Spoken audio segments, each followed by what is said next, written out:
People in the village often said that fate shows itself in strange ways.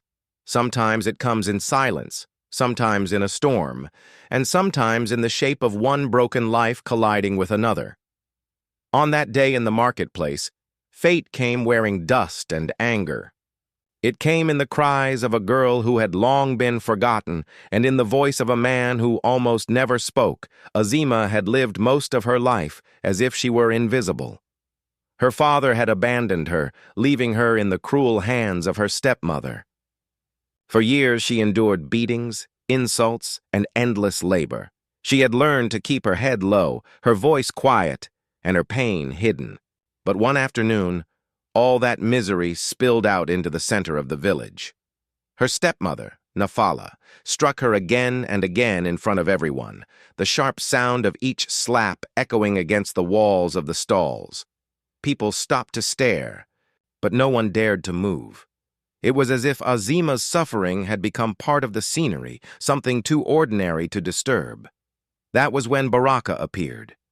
He had not gone to the market for supplies. Fate had drawn him there. A farmer known for his silence, he lived alone on the edge of the land. He was a man shaped by hardship, calloused hands, a face marked by years of sun and labor, and eyes that carried both sorrow and strength. He had grown up without parents, learning early that work was easier than trust. The people respected him for his skill and strength, but they whispered too. They said he chose solitude, though in truth, much of it had been forced upon him. From his horse, Baraka saw what others ignored. He saw Azima being treated worse than an animal, dust rising with every blow, her sobs swallowed by shame. But what cut deeper than the violence was the silence of the crowd. Neighbors, traders, even women who had children of their own, all watching but unwilling to act. Baraka's gaze hardened. In Azima's pain, he saw his own childhood. The sting of abandonment, the coldness of indifference. He dismounted. The thud of his boots on the dry earth silenced the whispers. Nafala froze with her hand still raised, but she did not strike again. His eyes locked on hers, heavy and unyielding. After a long pause, his voice came, low but firm, cutting through the thick air like a blade. "Don't hurt her. Sell her to me." The marketplace stilled. The sentence struck like a stone thrown into a still pond. Nafala laughed harshly, tugging at her skirt as though brushing away his words. "Take her then. Let's see how long you last with this useless thing," she spat, throwing the last word like dirt. "You owe me nothing. She's free." Free. The word hung in the air like something foreign, almost meaningless. Azima had never tasted freedom. She had never even dreamed of it. Knees scraped, face bruised, her spirit twisted into a knot, she did not dare lift her head. Baraka reached out a hand, but she hesitated. No one had ever offered her anything but pain. Was she even allowed to accept? Baraka did not insist. He simply turned and began to walk. Slowly, uncertainly, Azima followed. Her feet were weary, but they carried her forward because there was nothing left behind. The crowd parted, but no one spoke. Some women crossed themselves, others shook their heads. Pain, after all, was no stranger in Kiwana, and Azima's pain had long been part of the background. The road to Baraka's farm was lined with trees that had heard many unspoken stories. The silence between the two was thick. Baraka did not look back, and Azima did not dare look sideways. He gave no orders, no comfort, only the steady rhythm of a man who knew where he was going. From time to time, he glanced at her out of the corner of his eye to make sure she was still behind him. She was, her steps wounded, slow, but steady. For the first time in her life, there was someone ahead who was not shouting, not striking, not pushing, just walking. At last, they reached the wooden gate. Baraka pulled out an old iron key, its hinges groaning like a tired voice announcing change. Beyond lay a clay house with a simple porch. He pointed. You'll sleep there. There's a bed, water, bread, if you want it." Azima said nothing. She simply stepped inside. The sheets were clean, too clean for hands dirty with dust and dried blood. She sat on the edge of the bed, fingers brushing the fabric as if afraid to stain it. That night, for the first time in years, she slept without tears. She did not dream, but she did not cry either. And sometimes, that is enough to begin again. Life on the farm was demanding but honest. The land was fertile, but it required sweat and strength. There were no speeches of welcome, no grand gestures, only the slow rhythm of work and silence. At first, Azima moved like a shadow, sweeping the porch, fetching water, washing pots. Tasks she had always done, though now no one shouted at her. Baraka rose with the sun, worked the fields until dusk, and returned with dirt on his clothes and silence on his lips. Their words were few, but there were gestures. One evening he left warm bread on the table. He did not say it was for her, but when she picked it up with trembling fingers and ate slowly, savoring each bite as if it might vanish, he left bread again the next day. On another morning, as he fed the goats, he saw her kneeling in the yard, scrubbing a pot until it gleamed. The sunlight fell across her face, and for the first time, Baraka felt something stir, a recognition that she was not only cleaning metal. She was reclaiming her dignity, one stroke at a time. That night, he placed an extra blanket in her room. She noticed, but said nothing. She simply pulled it to her chin and once again slept without tears. Days became weeks. The silence between them was no longer heavy but steady, like a bridge being built one plank at a time. Azima began to care for the house in ways no one taught her. Fresh flowers in clay pots on the porch, washed clothes folded neatly, windows open to the morning air. She was turning the shelter into a home. Baraka noticed but spoke little. His gaze softened, though his voice stayed quiet. One evening she murmured a faint, "Thank you," almost lost to the wind. Baraka did not answer with words. Instead, he placed a new candle by her bedside. A small gesture, but it spoke. "I heard you. I see you." Slowly, Azima's shoulders began to straighten. She no longer walked as though bracing for blows. She lifted, her head just a little. And Baraka, who had never known how to care for anyone, began to understand that caring was not about promises or speeches. It was about keeping the door open once someone walked through. There, on that quiet farm beyond the village, two wounded souls were learning what it meant to begin again, even if they didn't yet know what to call it. Time in Kiwana was not counted by clocks, but by glances. And it only took Azima lifting her head a little higher for the stairs to begin. Curious, sharp, restless, the older women seated on wooden benches around the square began weaving words between their stitches. And once the words began, the questions came laced with poison disguised as laughter. "Did you see?" He took the girl into his house, asked the chattiest of them. Mama Jalia, a raspy-voiced woman who never let a single detail go unnoticed. "I saw, yes, right there in front of everyone, like buying a chicken at the market," replied another, shaking her head. "Word is it wasn't out of pity. They say old Baraka got tired of being alone and bought himself a wife." Young, just the way men like them, added a third. Her eyes narrowed with suspicion. The laughter was quiet, like distant thunder before the storm, of malice, but no one dared say these things to his face. Baraka was respected, but feared. He was never one for easy smiles or small talk at the market. Always walked with a straw, had pulled low over his eyes, and when he spoke, every word seemed heavier than his own body.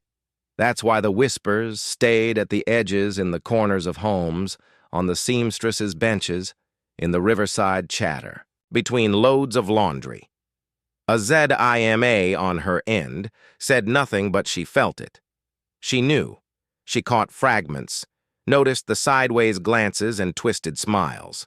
Still, she kept washing, sweeping, harvesting. She didn't want to be seen, but she didn't want to disappear either. She existed in between, caught between a past that still hurt and a future that still frightened her. It was on one of those calm mornings that Baraka, upon finding the corral fence broken, asked the closest neighbor MZ come for help. As they repaired the wood, they overheard a woman in the distance, her tone dripping with sarcasm. They say he even serves the maid coffee now. Maid or wife? Hard to tell. Baraka looked up but said nothing. He simply hammered harder as if the sound of the nail could drown out the insult. Hours later, when he got home, Azima was sweeping the porch. He approached, slowly, and said without looking straight at her, "They're saying I bought a wife." Azima froze. She didn't know what to say. Her cheeks flushed, not from pride, but from shame. The word bought still stung. Even after everything, Baraka sighed, leaned against the doorframe, and said firmly, "I bought her freedom. Nothing more." There was no performance in those words. No attempt to play hero, just the plain truth, raw like dry earth before rain. He didn't owe anyone an explanation, but for the first time, he chose to give one, not for the people, for her. Azima gave a slight nod, and in that silent gesture, something aligned. It wasn't affection yet. It was respect. Solid ground. In the days that followed, the gossip continued, and as usual, it morphed. They said Baraka gave the girl new clothes, that he let her sleep in late, that he wasn't the type of man to raise anyone, so that situation must have another name. But there was something curious. No one ever said it to his face. One afternoon, Mama Jalila, the same one who started spreading those venomous lines, tried to bring it up at the market while Baraka was picking out tokra seeds, taking good care of the girl. "Huh, Baraka? They say she's already running the place." Baraka raised his eyes, stared at the woman for 2 long, heavy seconds, and said simply, "I take care of what's mine and of other people's freedom to dot." Mama Jalila dropped her gaze and never brought it up in front of him again. In the village, silence could speak louder than any answer, and slowly the jokes withered like plants without water because there was no scandal, no secret, just a girl who now walked with her head held high, and a man who wasn't ashamed to protect what the world tried to cast aside, and that kind of courage, even insolence, had always been stronger than the spiteful laughter of the neighbors. The weather in Kiwania was unpredictable. The sun would scorch for weeks, and then suddenly a cold front would sweep across the mountains, bringing with it the damp wind that made the roof tiles sing at night. It was during one of these sudden changes that Azima began to cough. At first, a soft irritation muffled into the back of her hand. Then came the fever, uninvited, relentless, breaking her body into pieces that couldn't be seen, only felt. The next morning, she didn't get up. The floor of her room, always clean, bore the footprints of forgetfulness. The water in the picture hadn't been touched. The half-open window let the cold wind dance over her sweaty skin. Baraka noticed her absence. It wasn't the silence of chores that caught his attention, but the silence of movement. He called out once, no answer. Called again. Nothing. He pushed the door open with his fingertips like someone afraid of what they might find. Azima was curled, up in bed, face flushed, eyes half closed, breathing shallow. Her hand hung off the edge of the mattress, trembling like a fragile branch in a storm. She said nothing. Neither did he. Baraka went back to the kitchen, grabbed a clean cloth and a bucket of fresh water. He dampened the cloth and began to cool the fever the way he'd seen his grandmother do when he was a child, swapping cloths, placing them on her forehead, then her neck, offering spoonfuls of thin porridge. No skill, no training, just will. That first night, he slept sitting at the edge of her bed, eyes wide open, alert to the slightest movement. When, Azima mumbled in fevered delirium. He whispered, "You're staying. No need to run." It was like talking to the air, but each word carried a quiet faith. The second night, she woke with a start. Tried to sit up, but fell back onto the pillow, her eyes wide, confused, unsure of where she was. Baraka held her hand firmly, but gently. "Easy. You're safe. No one's going to touch you here."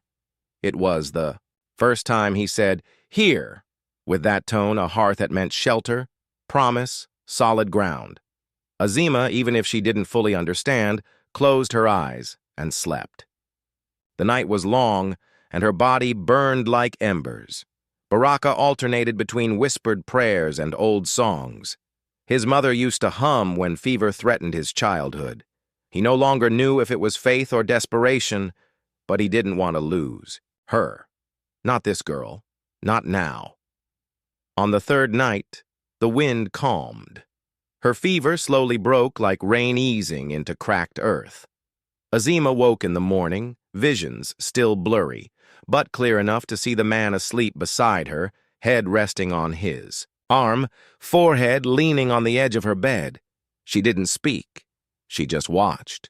It was the first time she had ever seen someone watching over her. That morning, Baraka rose with a sore body, but peaceful eyes. He made a bitter tea with Mwanza leaves, as he had learned from the older women, brought it to her room. She tried to refuse, but he said firmly, "Drink. It's awful, but it heals." She obeyed, coughed as she swallowed. He smiled, a crooked, restrained, nearly invisible smile. But it was a smile. Dot. In the days that followed, Azima began to recover, still weak, but color had returned to her face. Light had returned to her eyes. Gratitude filled her chest. Baraka said nothing about it, kept tending to the farm as if everything was the same. But something had changed. Now, when he left bread on the table, he also left a wildflower beside it, small, yellow, purposefully picked. Azima began watching the rhythm of the day with more curiosity. She no longer woke just to obey. Now there was fresh coffee on the stove, clean cloths on the line, and someone who knew her name not to yell it, but to call it with respect.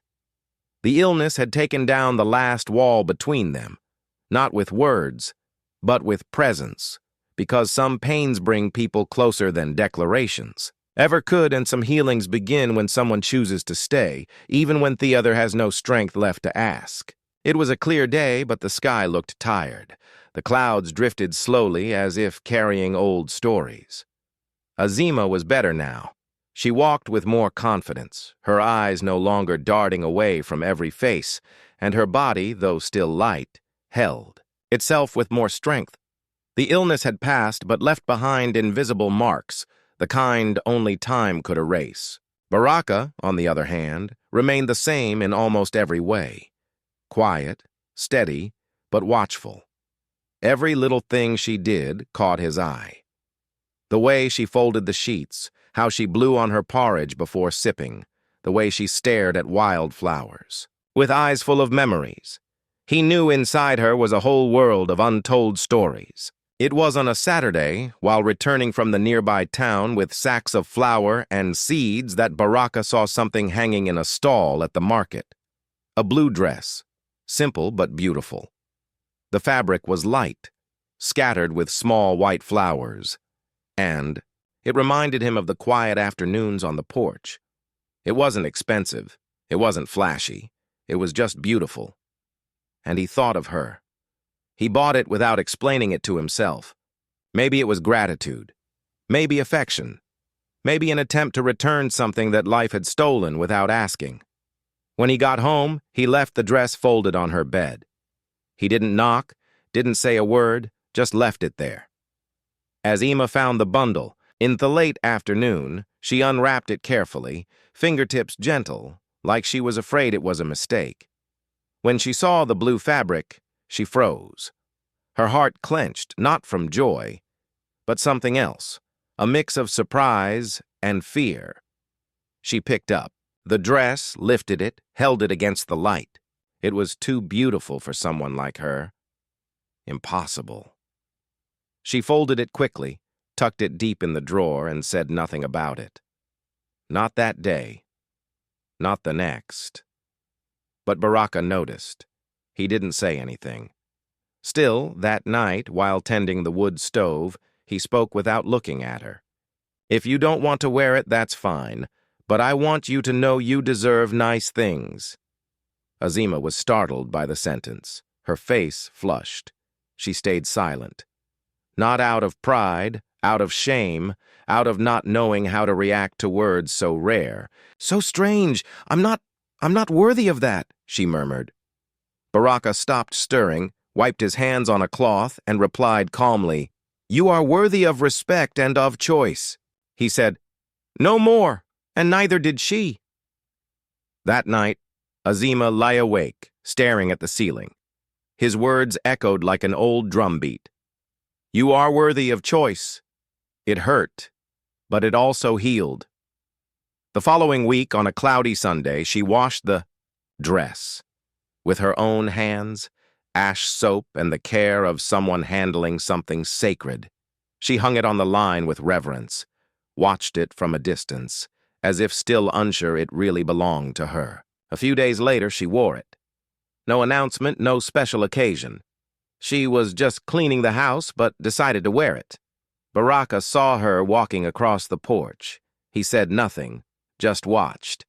She in the blue dress barefoot looked like a new version of herself, still carrying the past on her shoulders, but now with a new kind of light in her eyes. Later, while putting away jars in the cupboard, she said, almost as if speaking to herself, My mother liked dresses like this, blue ones with little flowers. Baraka heard her but didn't reply. He felt something tighten in his chest. It wasn't sadness. It was the weight of realizing that slowly she was returning to herself. That night, Azima stepped out into the ya. She looked up at the stars, feet still bare on the cold earth. The blue dress swayed in the breeze, and for the first time, she felt she didn't have to hide from what was beautiful. Not because of the dress itself, but because someone one day told her she had the right to choose to wear it. Time moved slowly like the waters of the Kazadi River in the dry season. Days on the farm followed the same rhythm. Morning light slipping through the cracks in the window, the smell of coffee mixed with burning wood, the sound of cattle grazing in the distance, and the steady beat of Baraka's hoe in the field. Everything seemed unchanged, but inside Azima, something new was beginning to form. A different kind of silence, no longer made of fear but of space. Space for what had never been given time to grow. Dame awoke before the rooster crowed. Her body still bore traces of recent illness, but her eyes held a quiet shine. She ran her fingers through the leaves, fed the chickens, scrubbed the cloths, with strength. The house was always clean, not out of duty, but out of care. A kind of tenderness one only has for something that little by little starts to feel like home. Baraka watched from a distance, not with the eyes of an owner, but with the quiet awe of someone who sees beauty blooming where he never thought it could. One morning, the sky was thick with low clouds. It was planting day. Baraka left early, carrying the plow to prepare the land alone. Azima decided to clean the back of the house, a place she rarely visited. Cluttered with old logs and the remains of the old chicken coop, where tall weeds had taken over the path. While clearing dried leaves and shifting branches, she spotted a flower, simple, yellow, small. But there it was, standing tall amidst the weeds and neglect, blooming without asking permission to exist. Stopped. She stared at it for a long while. Then she sat down on the ground, arms wrapped around her knees, and said, more to the wind than to anyone, My mother liked these. Her voice came out light but full. It was the first time she'd spoken of her mother since leaving her stepmother's house. The words carried the scent of childhood, the weight of grief, the memory of a love that never returned. She smiled, not a wide smile, but a true one, the kind that surfaces when the soul finds, even for just a moment, a good memory buried beneath the rubble of pain. Baraka returned later, hoe over his shoulder, clothes covered in dirt. He saw Azima in the backyard, kneeling by the flower bed, the small flower in her hands. He didn't speak, but he stopped and waited. She looked up and saw him watching. She thought of hiding the flower, but didn't. She just stayed there, still holding the delicate stem like someone holding the last thread connecting them to the past. "It was her favorite flower," she said, unprompted. She used to say, "Flowers like these only grow where the earth still has a heart." Baraka didn't respond right away. He walked over, crouched beside her, and pulled a small pocket knife from his trousers. Carefully, he dug a tiny hole in the ground. Then, "Let's plant it again," he said. Azima handed him the flower. Together, they placed it in the soil, covered it with earth, and watered it with water she brought from the kitchen. They remained in silence afterward, staring at the small yellow dot against the dark soil. It wasn't just a flower. It was a bridge, a gesture, an invisible thread between two worlds, the one that had been lost and the one still waiting to be born. From that day on, Azima began to hum while washing the dishes. Her voice was soft, almost a whisper, but Baraka heard it and never interrupted because her singing was proof that something in her was coming back, or perhaps arriving for the first time at the market. She walked with more confidence. The women didn't whisper as much anymore, and even when they did, Azima no longer shrank. There was a quiet dignity in her, the kind that doesn't need to be explained.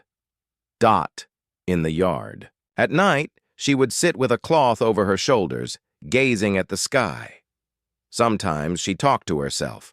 Other times, she simply listened to the wind.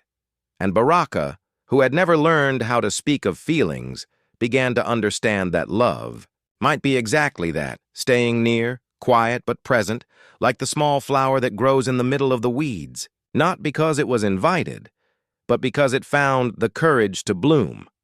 Life has its ironies, the kind even time can't explain. Sometimes the same road someone walks away on becomes the one they return by, but with tired steps, pride stripped away, and eyes quietly asking for a chance that may no longer be there. That's how it was with Bossy. After years gone, after abandoning his daughter without a letter or a trace, he came back not as a strong man, not as the charming husband he once pretended to be. He returned hunched with a dry cough in his chest, sunburned skin and a lost stare. On his back, a cloth bundle. In his arms, a baby boy, the child of the new woman in his life, or maybe now the only one left to him. He arrived at the market like someone who had no place to go. Swollen feet, torn shirt, the baby crying from hunger. The village women exchanged looks. Some recognized him, others spat on the ground in disgust, but no one offered him shelter. Anyone who knows the story of an abandonment doesn't rush to offer shade to the deserter. Baraka was at the market that day, trading potatoes for seeds.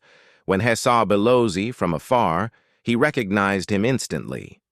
The man who once traded a daughter for his own whim. The one who left a girl alone in the hands of a bitter woman. Baraka watched from a distance. He didn't go near. Dot. Later, Belzi appeared at the entrance to the farm. Baraka was fixing the fence when he heard a weak whistle from the gate. He looked up and saw a man who seemed smaller than the memory had left him. He said nothing, just stared below the baby now asleep. In his arms, shuffled closer.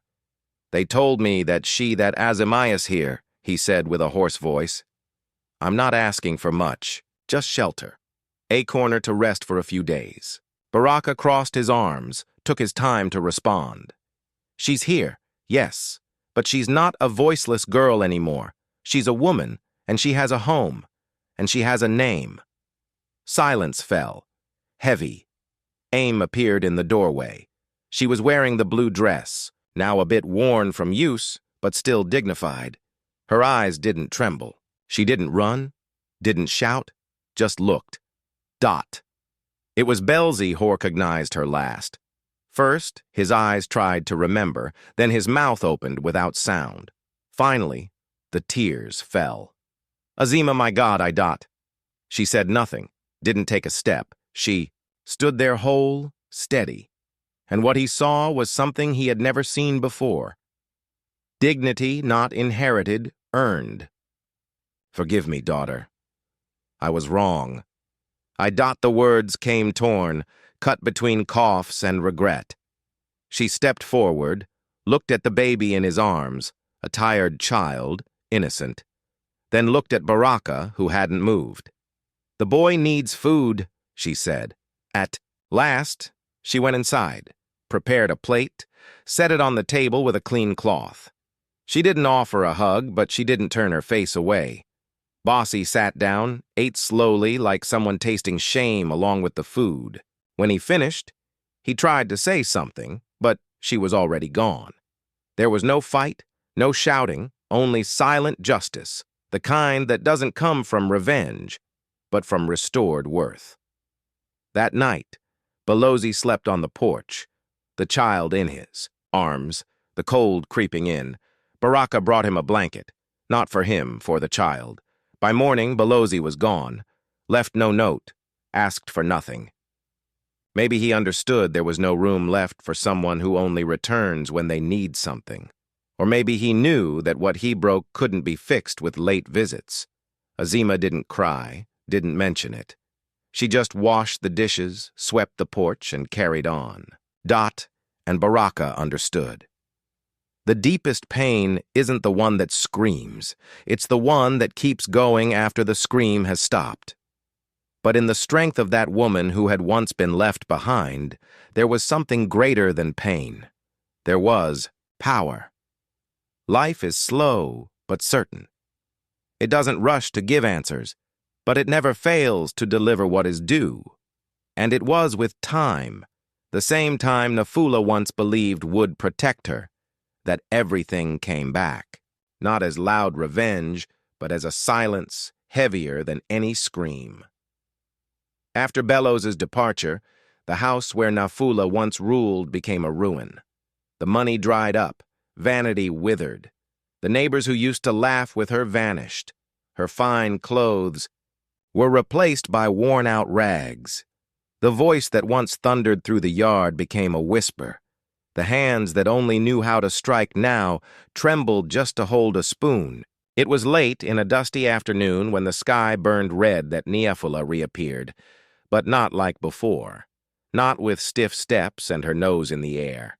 She came barefoot, thin, her face sunken, hair unkempt, her stomach growling from hunger and shame, walking beside her like a loyal shadow. She stopped in front of Baraka's house. Didn't knock, just stood there motionless, waiting to be seen. Azima saw her. She stepped outside slowly, apron still dusty with flour.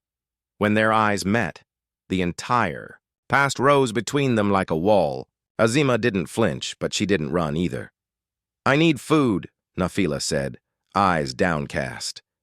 I have nothing. Nothing. The words fell like a blade with no handle.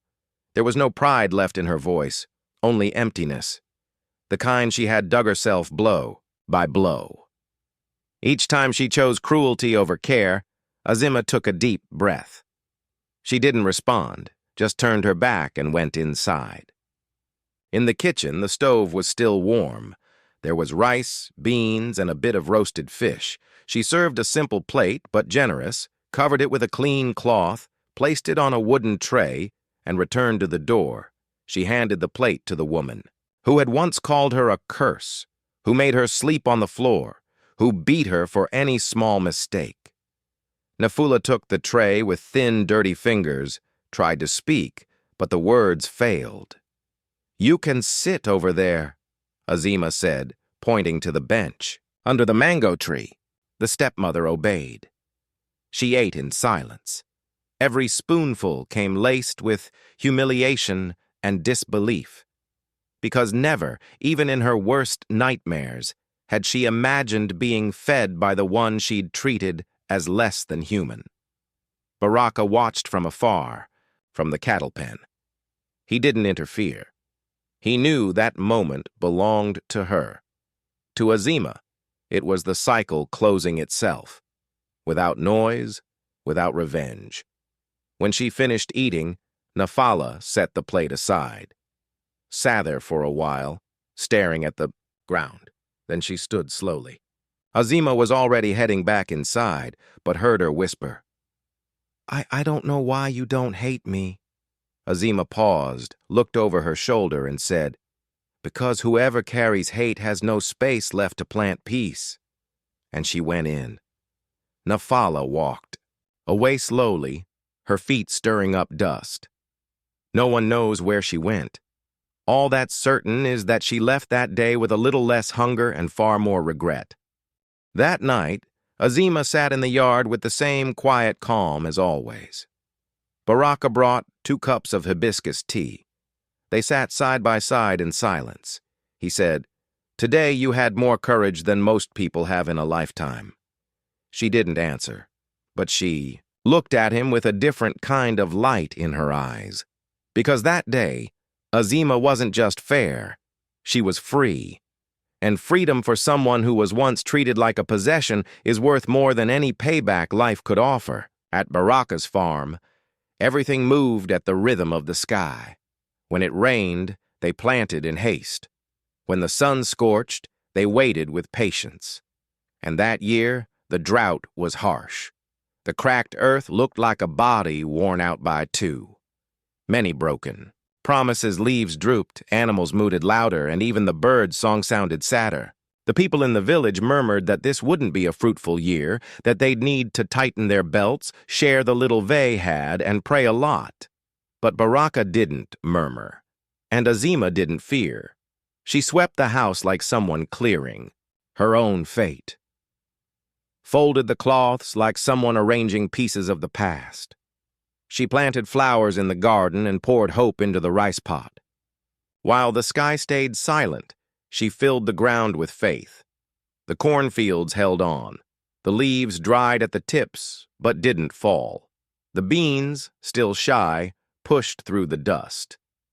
Baraka walked between the furrows with a hand on his chin, eyes watchful.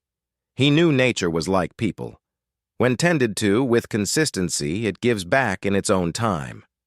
It was on a heavy, humid night that the sound began. First light, then steady. The first drops tapped the roof like ancestral drums. And soon, the rain poured down in earnest, the kind that soaks you to the soul.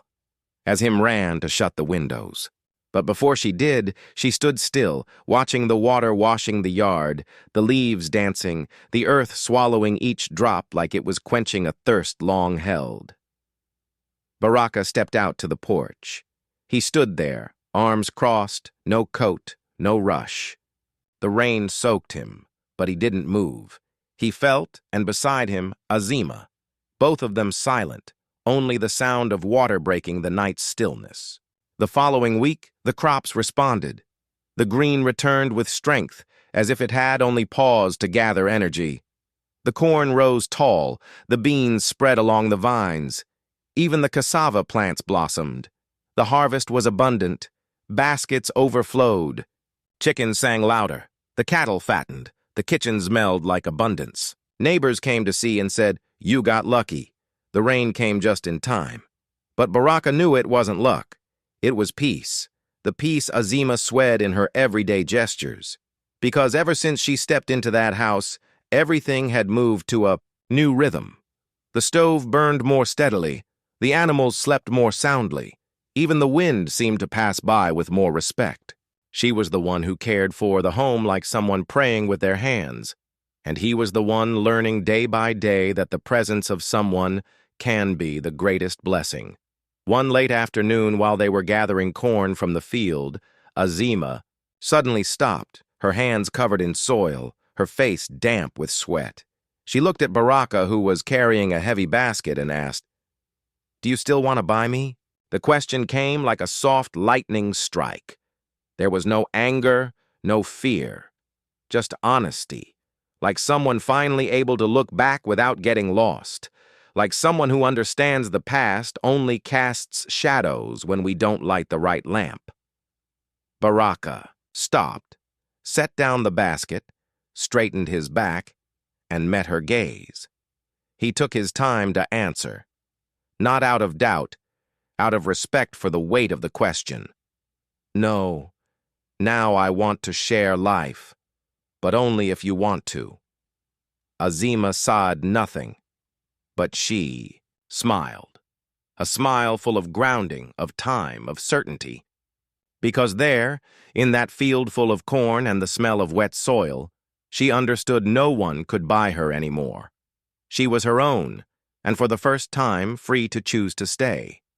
There was no music, no audience, no jewels. But there was a calm afternoon, bread fresh out of the oven, firewood burning slowly, and two people who had learned to walk side by side without stumbling over each other. The sky was clear with clouds scattered like tired cotton, and the farmyard smelled of freshly washed clothes.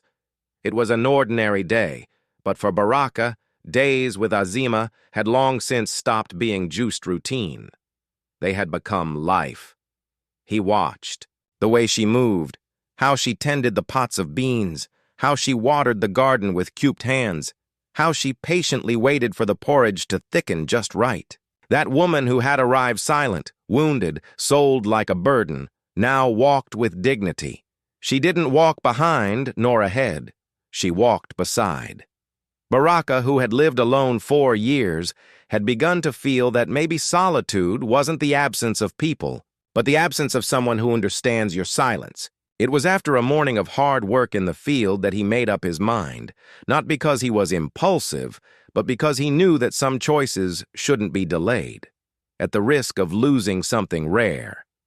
Dot Aim was sitting on the porch sewing a tablecloth. The blue dress was no longer new, but it was hers, and now she wore it without fear, without doubt. Baraka arrived with feet dusty from the field, hat in hand. He stopped in front of her and for a moment said nothing. Azima looked up. She sensed something different in that silence. "The corn's ready?" she asked to lighten the air. Baraka gave a small smile. "It is. But I didn't come to talk about corn." She set the cloth on her lap. She waited. He didn't kneel. He wasn't a man for theatrics. But his eyes, steady and gentle, said everything, and his voice came slowly, bearing the weight of what is real. "Azima, I know the world never gave you a choice, that they took you, left you, silenced you, but not here. Here, everything you have is yours, including the right to say yes or no." Dot. She took a deep breath. Her heart beat slow but strong. "I want to share life, share the house, the bread, the good days and the hard ones.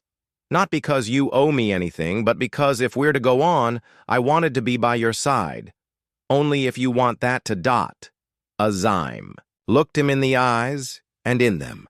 She saw the same resolve from the day he dismounted the horse and pulled her from that beating, the same gentleness with which he had cared for her when she was sick, the same truth in his words when he told her freedom cannot be bought, only respected. She rose, slowly walked to him, and with a smile that asked for no permission, she replied for the first time, "I want to." There was no applause, but the wind blew strong. The mango tree swayed like it was dancing, and time that old witness to all things seemed to pause for a second to record the moment Azima wasn't bought or given or handed over. She chose, and that choice, planted in a soil that once held, only pain became. The firm root of a new story made of respect, of sharing, and of a love that doesn't shout but stays. There were no silk dresses, no glittering jewels, no photographer, no guest list of the important and well-dressed, but there was fresh bread on the table. There was the scent of rosemary spread across the yard. There were eyes that met without fear, without debt, without pretense, and above all else there was respect. It was on a warm, late afternoon beneath the shade of the old mango tree that Baraka and Azima came together before the eyes of the village. Not out of obligation, but by choice. She wore a simple outfit, clean cotton. He wore his usual shirt carefully, washed, both barefoot, as if to honor the ground beneath their feet. The neighbors who once whispered now simply watched in silence. There was no mocking, no disdain, because love, when true, commands respect, even from the hardest of hearts. The ceremony was brief. The blessing came from the wrinkled hands of old Mamaya, midwife and keeper of the village's proverbs. She raised her hand and said, "May what began in pain bloom in peace. May the mistreated seed become a tree with wide shade." And so it was, with words rooted deep in gestures full of meaning, no empty promises, just the certainty of two people who chose to walk together, not to complete each other, but to share the path. Nafula, the stepmother, didn't come. She had left the village weeks earlier, carrying her silence with her. She wasn't invited, but neither was she cursed.